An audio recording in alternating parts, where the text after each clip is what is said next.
Yes, ఎన్నో ఉన్నాయి, డబ్బులు లేని కాకుండా ఎన్నో చేయొచ్చు మీరు.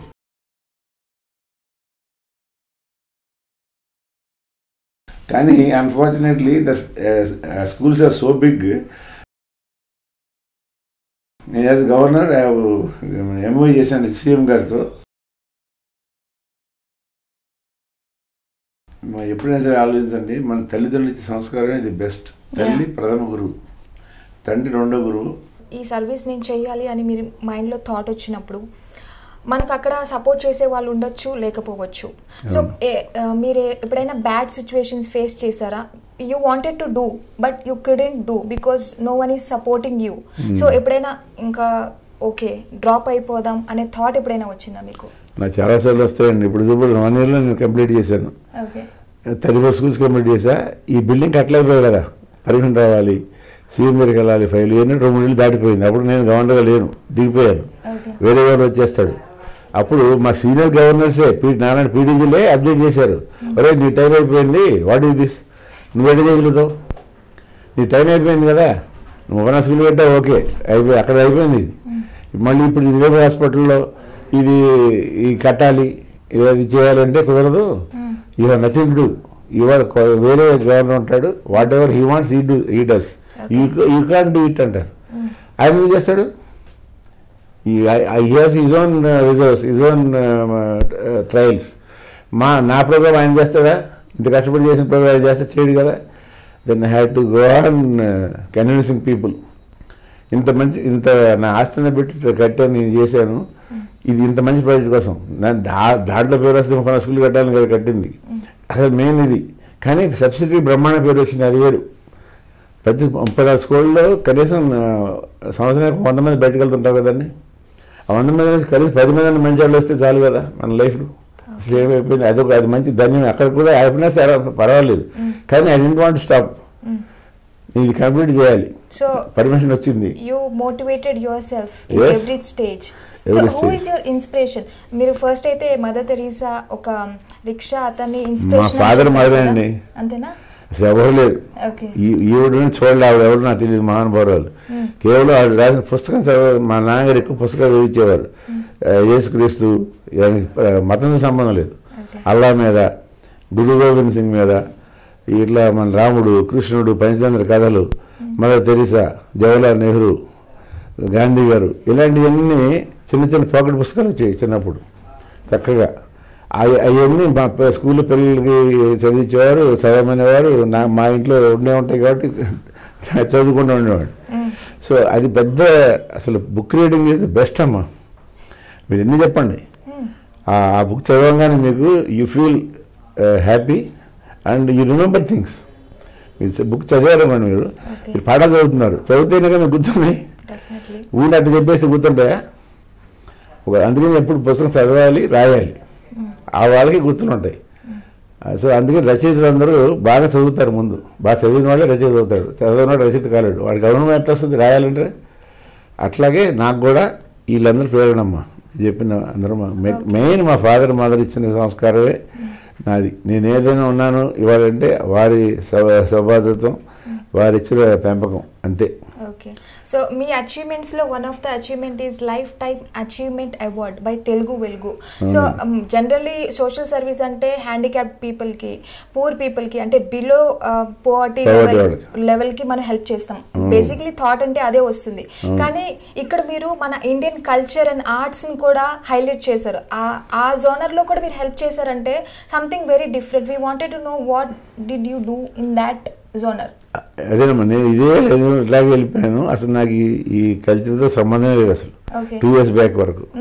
2 years బ్యాక్ ఒక మా అన్నగారు అమ్మాయి భారతి కమలాకర్ అని, ఆవిడ పెళ్ళైన సంవత్సరానికి భర్తను చంపేశారు. ఆ కమలాకర్ అతన్ని అక్కడ ఉన్న ఆస్తిని అమ్మేసి హైదరాబాద్ వచ్చేసి ఒక అనాథశాల నడుపుతుంది, ఒక వృద్ధాశ్రమం నడుపుతూ ఉంది, ఒక స్కూల్ నడుపుతూ ఉంది. ఆ డబ్బులు పెట్టుకుని మీరు జాగ్రత్తగా సంవత్సరాలు కొట్టినట్టు ప్రోగ్రామ్ చేస్తుంది.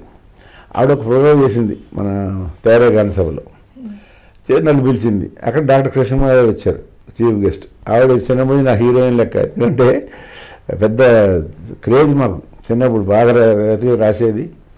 మా అంకుల్ ఉండే నవాద్ బుక్ హౌస్ ఉండేది, దాంట్లో ఆవిడ వచ్చేది. నేను అప్పుడు చూసేవాడినాడు.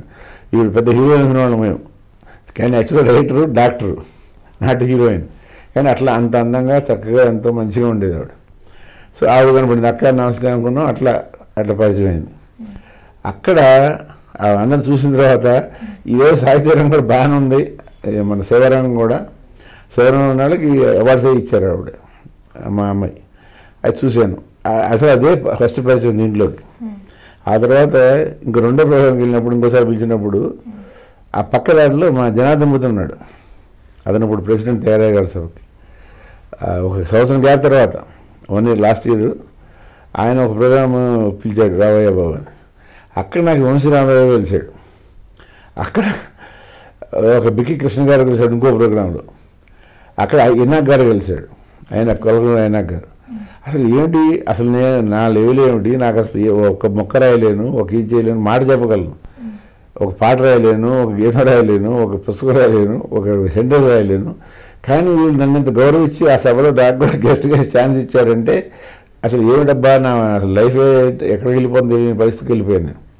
అట్లా నా పరిచయం బిక్కి కృష్ణ గారు, అట్లా పరిచయం వంశీరామరాజు, అట్లా పరిచయం కొలకనూరు ఐనాక్ గారు, అట్లా పరిచయం నంది సిద్ధారెడ్డి గారు.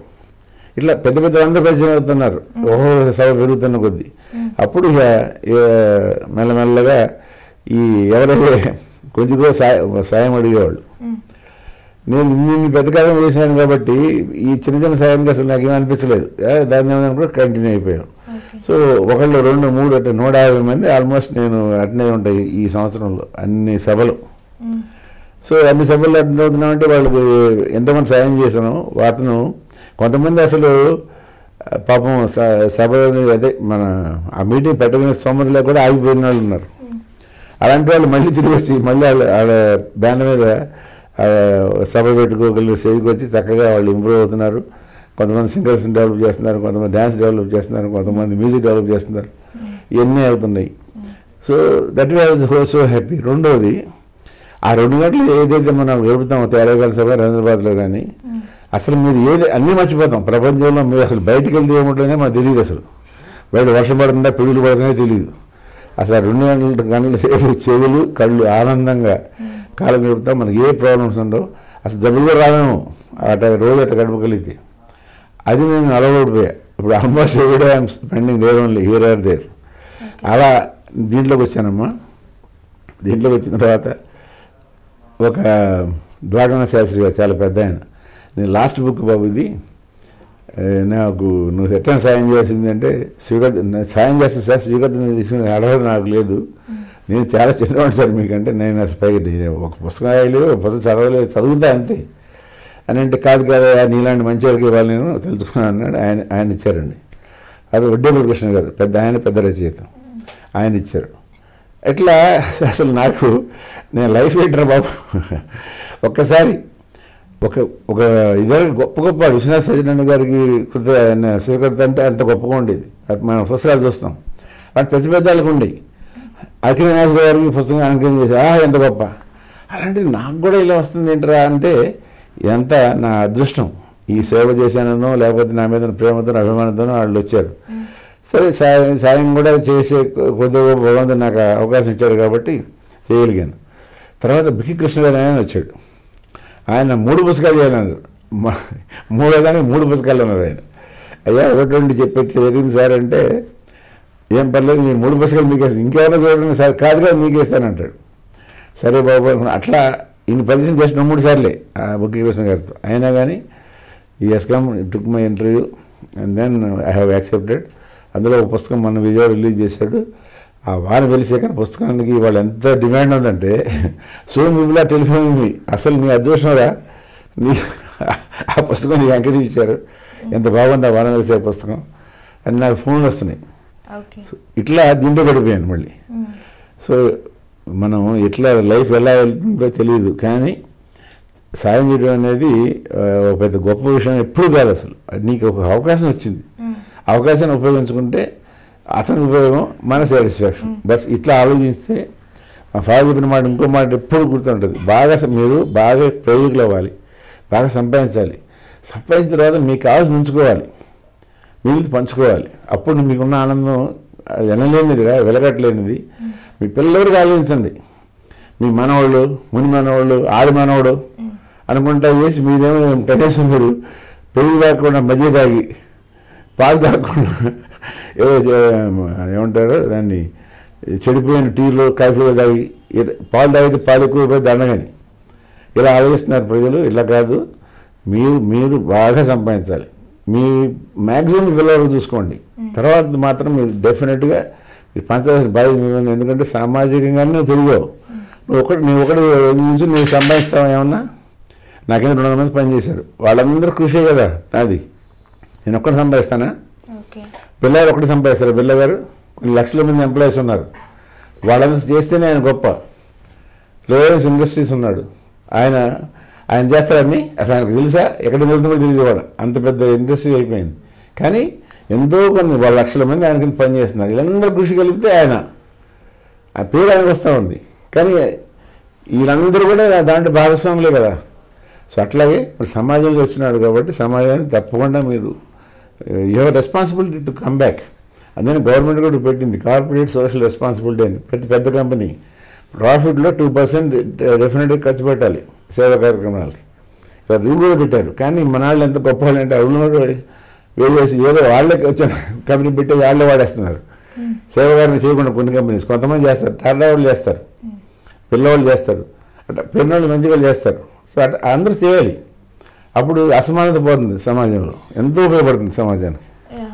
సో మీ కాన్సెప్ట్లో ఒకటైతే క్లియర్గా ఉంది, మీకు వచ్చిన ప్రతి ఆపర్చునిటీని మీరు ఈ సెక్షన్ పీపుల్కి హెల్ప్ చేయడమే కాకుండా ప్రతి ఒక్క సెషన్ అంటే ఎవ్రీథింగ్ ప్రతి దాంట్లో కూడా మీ వంతు సహాయం మీరు చేశారు అనేది చాలా క్లియర్గా అర్థమవుతుంది అనమాట ఇక్కడ.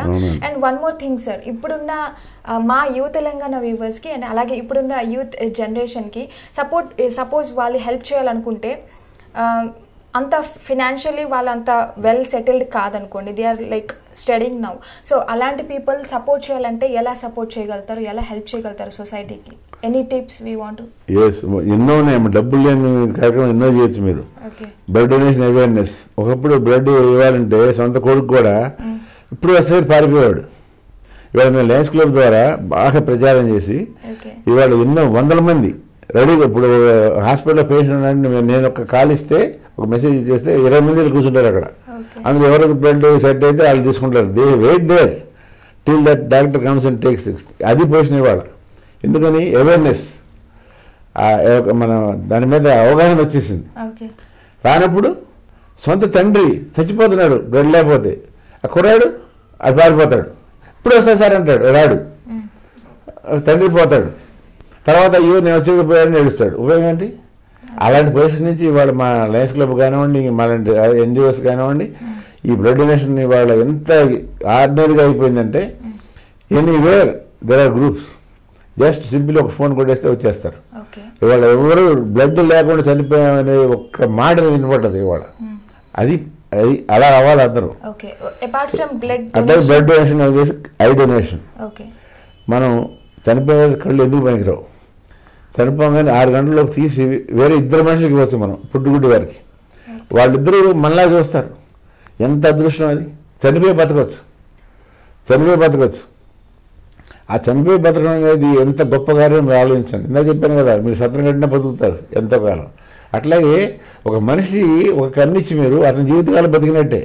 ఆ మనిషి కూడా మంచివాడు అనుకోండి, సపోజ్ అతను మళ్ళీ ఇంకోటి డొనేట్ చేయాలనుకుందాం, అతను మళ్ళీ అతను బతికినంత కాలం మళ్ళీ మనం బతికినట్టే, మనకన్నా అక్కడ ఉంది. అతను కూడా మంచివాడు అనుకోండి, ఇంకోటికి ఇచ్చేయవచ్చు. అంటే 3-4 సార్లు ఇవ్వచ్చు సేమ్ కార్నియ. అంటే ఎంత గొప్ప డొనేషన్ అండి అది, వండర్ఫుల్ డొనేషన్. దాన్ని బట్టి మీలాగా మాలాగా చూడగలిగిన 2 పుట్టుగుడ్డి వారికి మనం సహాయపడవచ్చు.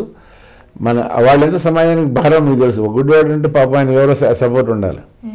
అదంతా లేకుండా అతనితో అదనే పనిచేసుకున్న స్టేజ్ తీసుకొస్తాం. మీలాగా మాలాగా ప్రపంచాన్ని చూస్తాడు, చదువుకుంటాడు, ఉద్యోగం చేసుకుంటాడు. ఎంత మంచి ఆలోచన అది. అలా చేయాలి. ఇది డబ్బులు అసలు లేదే, జస్ట్ అవేర్నెస్. 10 మంది చెప్పడమే. మనం అందరూ కాగితం రాసిస్తారు, I'm pledging my eyes, I'm pledging my eyes అంటారు. ఓ స్టేజ్ మీద పెద్ద రాజకీయ నాయకులు రాస్తారు. ఎందుకు పనికిరావి? మనకు కావాల్సింది ఏంటంటే ముందు మన భార్య చెప్పాలి, తర్వాత మన పిల్లలకి చెప్పాలి. బాబు నేను చనిపోయినప్పుడు అబ్జర్వ్ చేయబాకండి, నా కళ్ళని వాళ్ళు తీసుకెళ్ళినామండి, అని చెప్పాలి. మీరే ఫోన్ చేయండి, వాళ్ళు వచ్చి తీసుకెళ్ళిపోతారు, ఎవరు ఎక్కడ పోతే ఐ బ్యాంక్స్ ఉన్నాయి అని చెప్పగలిగిన ముందు మనం మారాలి. అలా మారినప్పుడే అవుతాయి, లేకపోతే సపోజ్ కాగితం ఇచ్చాడు, అదే కాగితం ఉంది, గవ్వకి వెళ్ళి తీస్తానంటే వాళ్ళ అబ్బాయి వద్దని తీయలేను, అలా మిస్సెస్ వద్దని తీయలేము. కాబట్టి ఫ్యామిలీ ముందు మనం డివైడ్ చేయాలి.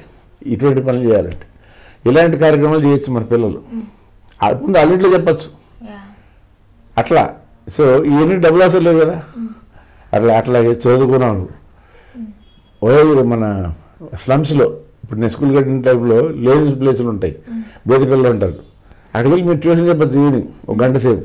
ఎంత మంచి కార్యక్రమం అది, మీకు పునశ్చరణ అవుతుంది, 10 మందిని నువ్వు చదువు చెప్పగలిగితే నువ్వు కురాడుగుండు కూడా నీకెంత అద్భుతమైన ఒక శక్తి వస్తుంది. ఆ శక్తితో భగవంతుడు నీకు ఇస్తాడు. డెఫినెట్గా మనం మంచి పని చేస్తే మనకు భగవంతుడు సాయం చేస్తాడు. భగవంతుడు నమ్మకపోండి, అది వేరే విషయం, కానీ శక్తి ఉంది. ఆ శక్తి మాత్రం మంచి పని చేసినట్టు మంచి జరుగుతుంది అనేది ఒక గ్యారంటీ, ఒక సూక్తి. దాన్ని మనం పాటిస్తే యువత చాలా మంచి దారిలో వెళ్ళొచ్చు. ఇప్పుడు మనందరం ఏం చేస్తున్నాం, ఫేస్ లేదు, బుక్ లేదు, ఫేస్బుక్ వస్తాం. అసలు మంచి ఫేస్ ఉన్న మంచి పుస్తకాలు ఇచ్చే మన మాస్టర్ని చూడం మనం, ఆ మాస్టర్ చెప్పి వినం. మాస్టర్ పాడి చూస్తుంటే ఇక్కడ మెల్ల కింద చూసి టైప్ చేసి చూస్తున్నాం. ఇవాళ పరిస్థితి అట్ట ఉంది. అట్లాగే నెట్ లేదు, పాడలేదు ఇంటర్నెట్. సో మోస్ట్లీ ఇప్పుడు మీరు బుక్స్ చదివితే చాలా మంచి నాలెడ్జ్ వస్తుంది, we can learn so many things అంటున్నారు. బట్ అదే బుక్స్ వాళ్ళు ఇంటర్నెట్లో చదవడం, ఐ మీన్ కిండల్ లాంటి ఆప్షన్స్ పెట్టుకుంటున్నారు, so that they are portable and ఎక్కడికి వెళ్ళినా కూడా even though if they are travelling they can read అనే కాన్సెప్ట్ యూత్ చాలా ఫాస్ట్ గా. చాలా సంతోషం అమ్మా. అలా నేను బుద్ధిమంతులు 1% ఉన్నారు అటు చదివేవాళ్ళు. ఇంటర్నెట్ దిగానే వేరే సైడ్ చూసేవాళ్ళు ఎక్కువ మంది ఉన్నారు. ఈ సైడ్ చూసి నువ్వు చెప్పిన సైడ్ చూసేవాళ్ళు చాలా తక్కువ మంది ఉన్నారు. సరే, వెరీ గుడ్, అది కూడా మంచిదే. ప్రతి దానికి మంచి చెడ్డ ఉంది. ఇప్పుడు ఇంటర్నెట్టే ఉంది, మీరు అన్నారు నెట్టే లేదు. దానికి నెట్ ఉన్న బాల్ బ్యాట్ మర్చిపోయాం, నెట్ ఉన్న టేబుల్ వేసి మర్చిపోయాం, నెట్ వాలీబాల్ మర్చిపోయాం, అన్నీ మర్చిపోయాం. అసలు ఆటలే లేవు, ఆటలు లేవు, పాటలు లేవు. బాగా రుబ్బేసి చదువు రాయాలి ఇంతే. ఇది ఒకటే మిగిలిపోయింది సమాజంలో. అయితే డాక్టర్ అవ్వాలి, ఇంజనీర్, ఇది తప్ప ఏం లేవా? ఏదైనా ఏ కోర్స్ అయినా సరే టాప్ వచ్చినాడు గ్యారంటీ పనికొస్తాడు లైఫ్లో. ఆ ఇంజనీర్ ఒకటే, డాక్టర్ కూడా ప్రాక్టీస్ అయినా ఎంతోమంది ఉన్నారు, ఇంజనీర్ ఉద్యోగం ఉన్నారు. ఇప్పుడు వాళ్ళకంటే బీకామ్ చదివి బ్రహ్మాండంగా సీ చేసినట్టు బ్రహ్మాండంగా ఉన్నాడు. సో కాబట్టి ఆపర్చునిటీస్ అనేది మన యొక్క తెలివితేటలు మనం దాన్ని ఉపయోగించిన పద్ధతి బట్టి ఉంటుంది. అంతేగాని ఇది చదవగానే గొప్పడైపోడు. డాక్టర్లు కొన్ని లక్షల మంది ఉన్నారు, అందరూ పేర్లు చెప్పి ఎంతమంది 100-200 మంది ఉంటారు పేర్లు చెప్పగలిగినాడు, మిగిలిన పేరు ఎవడో తెలియదు. అట్లా సో అమ్మ, ఫర్ ఎవ్రీథింగ్ మనం చూసే పద్ధతి, నువ్వు ఎలా చూసావో నీకు అలా కనపడుతుంది. నువ్వు అద్దంలో నువ్వు ఎట్లా చూస్తావు, నీ అద్దంలో నీ ఫోటో కనపడుతుంది, నిజం కనపడతావు, వేరు కనపడదు. అట్లాగే నువ్వు మంచి చూస్తే మంచిగా వస్తుంది, చెడు చూస్తే చెడు వస్తుంది. నీ టైప్ కొట్టేటప్పుడు నీ ఏ సెట్ కావాలో మంచి సెట్ చూస్తే మంచి సెట్ వస్తుంది, చెడ్డగా చెడ్డపోతావు, ఏడే పోతాడు. కాబట్టి మనం ముందు అసలు మన స్థాడమే మనం నిలబడాలి. తల్లిదండ్రులు మనకి ఇంత స్వేచ్ఛ ఇచ్చారు, ఆ స్వేచ్ఛని మంచిగా ఉపయోగిద్దాం, చెడ్డకు కాదు. అది చెప్పకుండా స్కూల్ ఫీజు కట్టమంటే పారిపోయి సినిమాలు చూసిన వాళ్ళు, లేకపోతే ఎక్కడో బీరు బాటిల్ కొట్టిన వాళ్ళు, ఇలాంటి కేసులు ఎక్కువైపోయినాయి కదా. అందుకే కదా ఈ గొడవలు అన్నీ. అటు కాకుండా అందరూ తల్లిదండ్రులు చెప్పిన మాటని చక్కగా, తల్లిదండ్రులు కూడా తప్పుందని ఈ రోజుల్లో. ఇంతమంది చిన్నప్పుడు మా అన్న తల్లిదండ్రులు చూసేవాడు, ఏం చదువుతున్నాడు రోజు కనుక్కున్నారు. మాస్టర్ మా పిల్లలు ఏం చదువుతున్నాడు అడిగేవారు వచ్చి. ఇప్పుడు అడిగేవాడు పిడిగేవాడు లేడు. ఈ స్కూల్ అయిపోగానే ఒక ట్యూషన్ టీచర్ బాగా వేయడం అయిపోయి మా డ్యూటీ అయిపోయింది. చదువు సాగు అంతే. మార్కులు రాబోయే కదా 2 దెబ్బలు వేయటం, 90 వచ్చినాయా 80 వచ్చినాయి అంటాం. కాబట్టి తల్లిదండ్రులు కూడా 90-80 వచ్చినట్టు తక్కువవాడు కాదు, 90 వచ్చిన గొప్పవాడు కాదు. మీరు ప్రేమగా వాళ్ళు ఆలోచించండి, వాడికి చెప్పండి, బాబు నువ్వు కాంపిటీషన్ వరల్డ్ ఉంది, ఇంకొంచెం చదవాలి అని చెప్పడం వేరు. 2 కొట్టేసి యూస్లెస్ వేలో పక్కాడికి 90 వచ్చింది నీకు 80 వచ్చినాయి అంటాం వేరు. సో అట్లా మనం చూసే దృష్టిలో బట్టి తల్లిదండ్రులు కూడా మారాలి. అట్లా గురువులు, ఇంతకుముందు గురువులు కేవలం మా నాన్నగారి టైంలో బతకలేక పరిపంతులనేవాడు అందరినీ. 200-300 రూపాయల జీతాలు. మా ఫాదర్ ఒక్కళ్ళే పట్టుబడి ఒక్కళ్ళు నా మాట పడితే కొట్టేవాడు. అదే బతకలేక పడిపోతుంది కదా, మేము బతికించడానికి వచ్చిన పంతులున్నారా, మీ అందరూ బతికిస్తున్నారు, సమాజాన్ని బతికించేవాళ్ళు పంతులున్నాం. మీ లేదా మీ విద్య ఎక్కడ ఉంది, మీకేముంది? మీకు నడత లేదు, నడక లేదు, విజ్ఞానం లేదు, విద్య లేదు. ఏమో చెప్పాం మేము. రేపు నేను మనిషి చేస్తే ఇవాళ మేము మనిషి అయ్యావు. అలాంటప్పుడు ఎవరు గొప్ప? బతికించేవాడు ఉపాధ్యాయుడు, బతకలేక బడిబందులు కాదు. సరే, ఫర్ ఎగ్జాంపుల్ ఇప్పుడు మారిపోయినాయి. ఇప్పుడు వద్దన ఉపాధ్యాయులకు వేమాటమే పెరిగిపోయింది. ₹1,00,000 జాబ్ వస్తున్నాయి, 90,000 జాబ్ వస్తున్నాయి. అప్పుడు 100లో చేసిన వాళ్ళు బ్రహ్మాండమైన టీచర్లు ఉన్నారు. ఇప్పుడు టీచర్ల పేరు ఎవరు గుర్తుపెట్టుకోవట్లా, ఎవరి టీచర్ ఎవరు తెలియదు. కాబట్టి సమాజంలో కూడా మార్పు దాని తగ్గట్టు ఉంటాయి. కానీ మన పంథాన్ని మనం నేర్చుకోవాలి, తల్లిదండ్రులు నేర్పాలి. తల్లిదండ్రులకే టైం లేదు, వాళ్ళు క్లబ్కి వెళ్తున్నారు, వాళ్ళు ఎక్కడ పెరగకపోతున్నారు, అలా అయిపోయింది కొన్ని సంవత్సరాలు. అట్లా కాకుండా మన పిల్లల పట్ల జాగ్రత్త వహించాలి. ఎందుకంటే సమాజంలో మనం ఇచ్చే బహుమతి ఇది మన పిల్లలు. ఆ పిల్లల్ని ఎంత బాగా మీరు చదివించగలిగి, ఎంత మంచి మార్కులు పెట్టగలిగితే సమాజానికి ఉపయోగపడుతుంది. ప్రతివాడు నేను మారాలి, ఎవరు నేను మారితే ఏమవుద్ది అంటాడు. 1000 అడుగులు ప్రయాణం అడుగు వేస్తే కదా స్టార్ట్ అయ్యేది. అట్లాగే ముందు మీరు మారితే, మీ ఇంట్లో మారితే, మీ ఊరు మారితే మీ జిల్లా మారుతుంది, మీ రాష్ట్రం మారుతుంది. అలా మారాలి. అంతేగాని నేను ఒకటి మారితే ఏమైంది మేము మారితే బాగా అందరూ మారినప్పుడు చూద్దాంలే అంటే ఎవరు మారరు. మార్పు అనేది మనతో మనమే స్టార్ట్ చేయాలి మార్పు. ఇది నేను యువతకి ఇచ్చే మెయిన్ సలహా. నా చిన్నారులకి, యువకులకి, మీరు ముందు మారండి. వేరే వాళ్ళు మారేలేదు మీకు అనవసరం. మీరు మారండి. మీరు మారి సమాజానికి దారి చూపండి. ఇదే నేను చెప్పే, మా నాన్న చెప్పిన బాట, నేను నడుస్తున్న బాట, మీరు నడవాల్సిన బాట అని నేను నమ్ముతున్నా. Sir, one more last question. ఇప్పుడు మీ ఆర్గనైజేషన్లో ప్రెసెంట్ ఏ సర్వీసెస్ రన్ అవుతున్నాయి? Any long term social service చేస్తున్నారా ఇప్పుడు ప్రెసెంట్? ఇప్పుడు నేను అది నడుపుతున్నా కదా, మా చైల్డ్ వెల్ఫేర్ డెవలప్మెంట్ సెంటర్ ఒకటి నడుస్తుంది. 2 నేను గవర్నర్ ఉన్నప్పుడే అంబులెన్స్ సర్వీస్ నడిపాను రూరల్ ఏరియాస్లో. అది ఈరోజు నడుస్తుంది బ్రహ్మాండంగా. అబ్జర్వ్ చేయాలి, మనకి ఏది అవసరం చూసుకోవాలి. ఆ టైంలో ఇన్సూరెన్స్ స్కీమ్ పెట్టాను, వరల్డ్లో ఫస్ట్ టైం పెట్టాను. ఎవరు ఇప్పుడు మా జిల్లా ఒకటే ఉంది. ఎవరైనా యాక్సిడెంట్ చనిపోతే వాడు 10 లక్షలు వస్తాయి మా లైన్ మెంబర్కి. సో అతనికి ఎంత ఉపయోగం చనిపోయిన ఫ్యామిలీకి. మనం తెలవకుండానే చనిపోతాం యాక్సిడెంట్ అంటే, అంతే, ఏం ప్లాన్ చేయము. అలాంటప్పుడు మనకి ఏంటి ఉపయోగం? అలాంటప్పుడు కనుక ఇలాంటి ఇన్సూరెన్స్ ఉన్నప్పుడు డెఫినెట్లీ ఆ ఫ్యామిలీకి ఉపయోగపడుతుంది అనే ఉద్దేశంతో నేను పెట్టాను. నేను ఇప్పుడు 20 ఎకరాల కింద పెట్టా, ఇవాళ నడుస్తుంది చక్కగా. అప్పుడు అడిగేవారు, మనకేంటా, మనకి యాక్సిడెంటే కాదు, ఇక్కడ 100 రూపాయలు కట్టడం దాంట్లో వినేవాడు. ఇవాళ అందరూ ఆ స్కీము ఎక్కడ మిస్ అయిపోతామని కరెక్ట్గా డబ్బులు కట్టే ఆ స్కీమ్కి రెడీగా ఉంటున్నారు అందరూ. ఎందుకంటే they are seeing different people. సంవత్సరానికి ఎంత హీనాలు కదా, 3000 మందిలో మా జిల్లాలో 1-2 పోతూ ఉంటారు. వాళ్ళకి 10 లక్షలు వచ్చినప్పుడు మిగతా వాళ్ళకి అనిపిస్తుంది, అరే పాపం ఈ టైంలో ఉపయోగపడింది కదా అని. సో అట్లా మనం అబ్జర్వ్ చేయాలి. అసలు మనకి ఏది అవసరం వాటిని మనం ఫాలో అవ్వాలి, వాటిని మనం తీసుకెళ్ళగలి ముందుకి అనేది నా దృక్పథం. ఇంకమ్మా, సో మొత్తానికి సార్, గివ్ అస్ గెయిన్ అనే బ్యూటిఫుల్ కాన్సెప్ట్తో మీరు మీ లైఫ్ని ఎంతో చక్కగా లీడ్ చేస్తున్నారు. అండ్ చెప్పాలంటే ఇప్పటి జనరేషన్కి అండ్ అప్పటి వాళ్ళకి కూడా ఇప్పటి వరకు కూడా మీరే ఇన్స్పిరేషన్ అని చెప్పొచ్చు ఖచ్చితంగా ఈ ఇంటర్వ్యూ తర్వాత. Such a sweet and nice conversation. Giving is living. గుర్తుపెట్టుకోండి, మీరు ఎప్పుడు ఇవ్వడం మొదలెట్టారో అప్పుడే మీ లైఫ్లో మీరు కొంత మన సాటిస్ఫాక్షన్ వచ్చినట్టు మీకు. Giving is living. ఇప్పుడు లివింగ్, ఆర్ట్ ఆఫ్ లివింగ్ అని చెప్తారు. ఏం చెప్తారు? Giving is living. ఇవ్వండి, బతకండి, ఇచ్చి బతకండి. అదే give us gain, always give us gain. Give మీరు ముందు ఇచ్చేయాలి, ప్రొసెస్ చేయాలి. సో అట్లా మనం ఒకసారి ఇచ్చారనుకోండి మీరు, ఆ తర్వాత మీరు వద్దన్న ఆగరు, ఇస్తూనే ఉంటారు.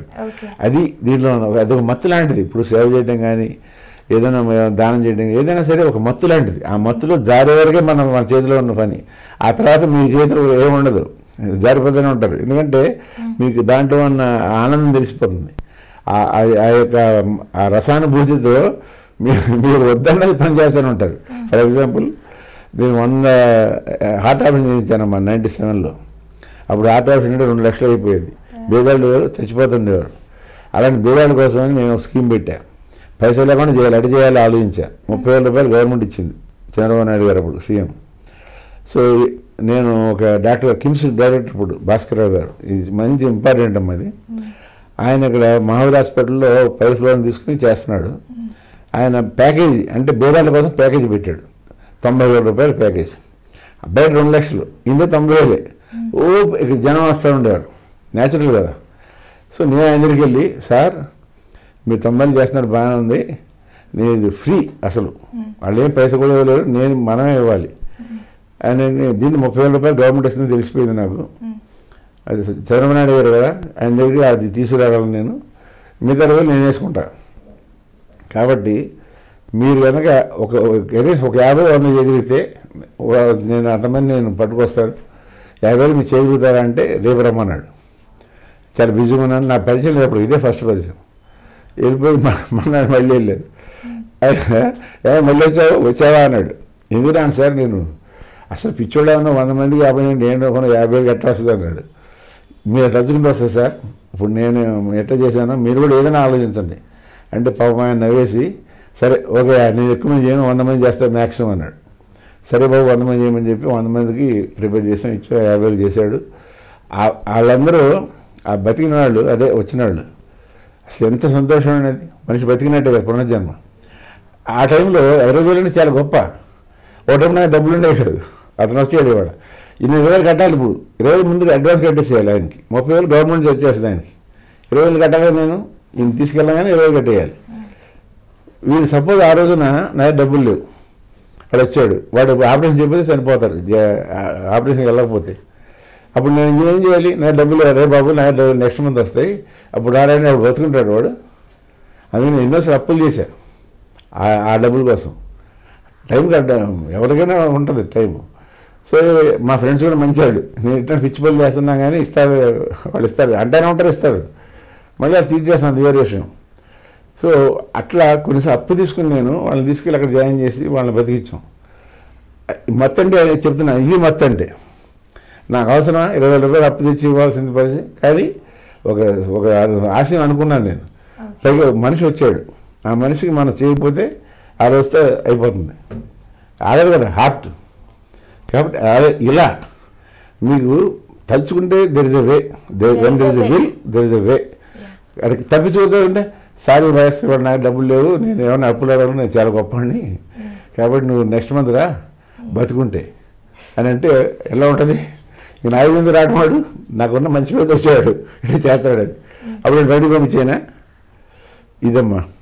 సో వితౌట్ ఎనీ ఎక్స్పెక్టేషన్స్ ఏదన్నా సొసైటీకి చెయ్యాలి అంటే blindly we can tell your name.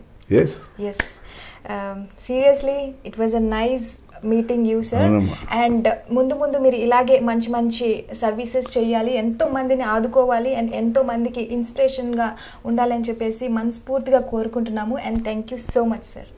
Last చెప్తానమ్మా, నాకేంటి మర్చిపో, మనకేంటి గుర్తుపెట్టుకో, అది కూడా కొంతవరకే. ఆ తర్వాత సమాజానికి ఏంటి ఆలోచించు. మనం అంటే మన ఫ్యామిలీ మన ఫ్రెండ్స్ వరకే మనం అంటే, కానీ మన సమాజానికి ఏంటని ఆలోచించగలిగిన రోజున దేశం బాగుపడుతుంది. ఆ రోజు కావాలి, అది నా కళ. ఎవరెవరు చూస్తున్నారు వ్యూస్ అందరికీ 100,000 వందనాలు. ఎంత ఓపికగా నా మాటలు విన్నందుకు.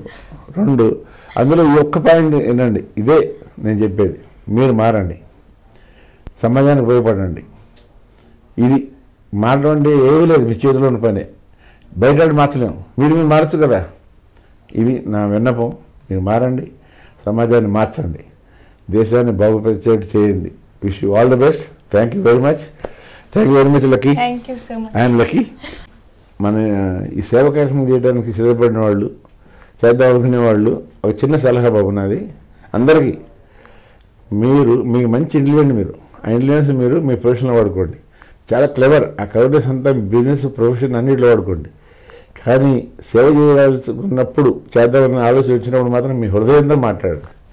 ఈ హృదయం నేనండి, స్పందించే హృదయం కావాలి మనిషికి. రాయికి మనకి తేడా ఏంటి, మనం స్పందించగలం, రాయిలు స్పందించవు. సో సిచ్యువేషన్ బట్టి ఇప్పుడు వాన పడుతుందంటే రాయి బయటికి పెరుగుతుంది, ఎక్కడికన్నా అక్కడే ఉండిపోద్ది, రాయి పడినా ఎండ పడినా ఏదైనా. అదే మనిషి గొప్ప షెల్టర్ మీద పరిగెత్తాడు, స్పందన. అట్లాగే ఒక మనిషికి అవసరం వచ్చింది స్పందన.